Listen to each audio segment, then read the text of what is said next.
Y ese es el título. La Corte Suprema de Justicia confirmó hoy la condena a los acusados, a los condenados por la tragedia de Once, Néstor. En torno a la tragedia de Once había dos posturas que persistieron desde el primer momento. Una que decía el tren frenaba y todo fue responsabilidad del motorman Marcos Antonio Córdoba. Y la otra decía esa causa tuvo como correlato todo lo anterior, que un pésimo mantenimiento de las formaciones, un muy mal servicio, el desvío de los subsidios. Bueno, finalmente hubo un juicio oral, el juicio oral se inclinó por esta segunda tesitura, dice que hubo un error humano, pero ese error humano fue potenciado por todo lo que ocurrió respecto de cómo funcionaban los trenes, de cómo viajaba particularmente ese tren. Hoy la Corte Suprema, en el final del recorrido del primer juicio por Once, terminó por rechazar los últimos planteos de los principales imputados en esta causa. Quedan algunos que todavía deben resolver su situación, pero básicamente lo que hizo fue dejar firme la condena 8 años después. De alguna manera, los familiares de los 52 muertos y casi 800 heridos tienen una reparación en el Poder Judicial. Dentro de esas condenas ya no tienen otra instancia para apelar, los que hoy han quedado ratificados en las condenas. ¿Y cuál es la situación de Vido y de Jaime? En el caso de Julio de Vido ingresó en un segundo juicio por Once, también fue condenado, pero esa condena todavía no fue ratificada por la Cámara de Casación, de manera tal que la Corte Suprema todavía está relativamente lejos de intervenir allí. Esa condena por Once tiene por lo menos 2 etapas de revisión por delante. En el caso de Jaime, la Corte todavía no trató su condena, que él de cualquier manera venía cumpliendo en relación con otros episodios judiciales abiertos. Néstor, recién decías que 8 años después los familiares encontraron justicia de alguna forma con la confirmación de la Corte de hoy. Vamos a tomar contacto con nuestro móvil, Alejandra Corrales, que está acompañada por Paolo Menghini. ¿Cómo estás, Ale? ¿Cómo estás, Paolo? Buenas noches.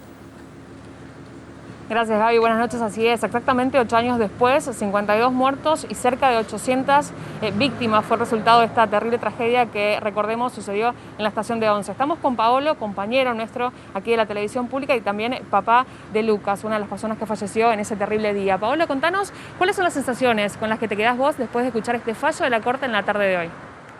La primera sensación es de 8 años buscando justicia, con un grupo absolutamente heterogéneo que se volvió monolítico. En esta búsqueda que fue absolutamente transparente, que no tuvo ningún otro objetivo ni horizonte que el de justicia. Así transitamos los primeros 3 años hasta que llegó el juicio desde 2013 a 2015. Después de los fallos desde 2015, esperar la segunda instancia hasta 2018, cuando la Cámara de Casación dejó firmes esas condenas y agravó la condena sobre Ricardo Jaime, y desde ese momento, desde mediados de 2018 hasta hoy, que la justicia da por terminado este tremendo trabajo en búsqueda de justicia y que nos da la respuesta que nosotros siempre sostuvimos, que es que la masacre de Once se debió al estado calamitoso de los trenes, a un plan sistemático de abandono del usuario a su suerte, y que hoy tiene la respuesta para los condenados, para que queden tras las rejas, y para los familiares, para que tengamos un poquito más de paz. Los abogados de algunos de los funcionarios que estuvieron, digamos, en esa época en el gobierno, decían que la culpa la tenía solamente el maquinista. ¿Qué se les puede responder? Bueno, esto se sostuvo hasta la semana pasada, cuando, digamos, algo que se sabía desde hacía 8 años se instaló como una nueva verdad, cuando no tenía absolutamente nada de verdad.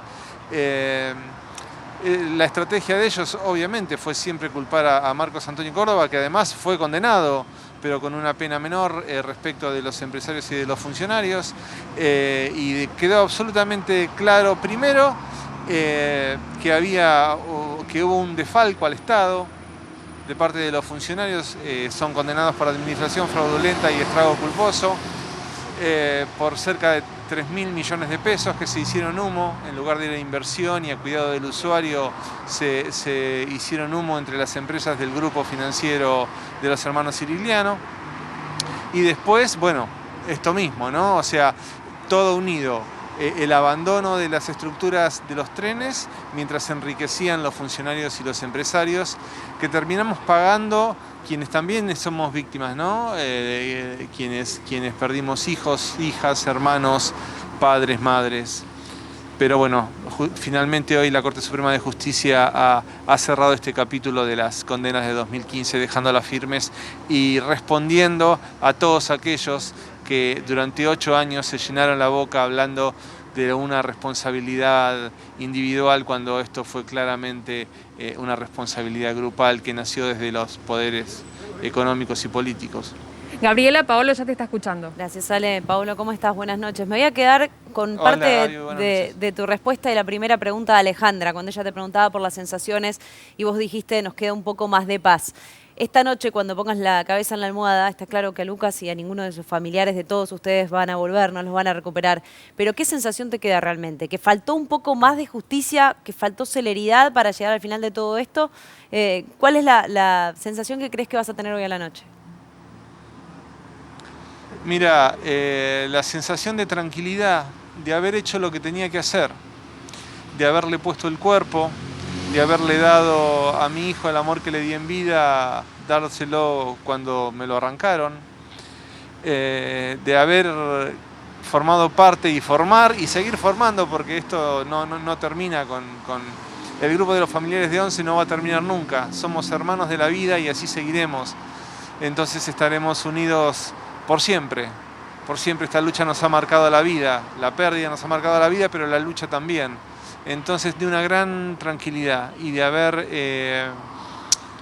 logrado desde un lugar de no odio, de no venganza, sino de búsqueda de justicia, una resiliencia que nos sostuvo, como nos sostuvieron gran parte de este país, como nos sostuvieron los trabajadores y usuarios del Tren Sarmiento, como me sostuvieron ustedes, mis compañeros de mi otra casa, como digo yo, después de 27 años, ese canal que quiero tanto.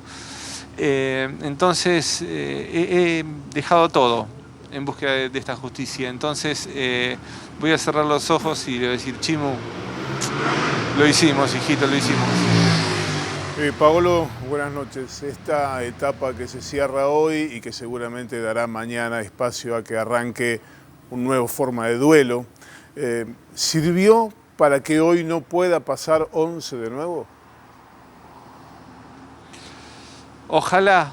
Te Nosotros, pregunto concretamente, ¿hoy podría pasar algo como lo que ocurrió en aquel febrero de 2012? Yo lo que creo que es imprescindible que se escuche siempre a los trabajadores y a los usuarios. A los trabajadores porque son los que tienen la mano sobre las máquinas y a los usuarios porque son los que todos los días con las cosas buenas y malas van y vienen de su casa y a sus trabajos. Entonces siempre hay que escucharlos y esto no tiene que ver con ningún signo político. Cuando alguien ese tren lleva gente, lleva personas como ustedes, como yo, como cualquier otro, que no se suben con la boleta que pusieron en la urna y va a trabajar, se sube. Entonces, más allá de cualquier signo político, el Estado debe siempre velar por la seguridad en el transporte público y creo que debe existir una política de Estado clarísima de sostener a los trenes del conurbano y obviamente de todo el país.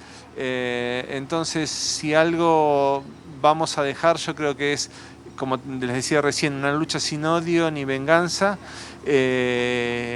Este hecho de levantar la voz en nombre de tantos usuarios y de los trabajadores y además trabajar para que la víctima tenga otro lugar, haber trabajado y haber conseguido que la víctima pueda ser vista como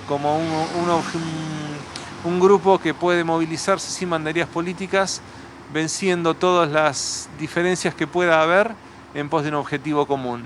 Lo logramos y creo que eso es lo mejor que nos puede pasar y es, como hablaba con Gaby recién, lo que nos deja más tranquilos.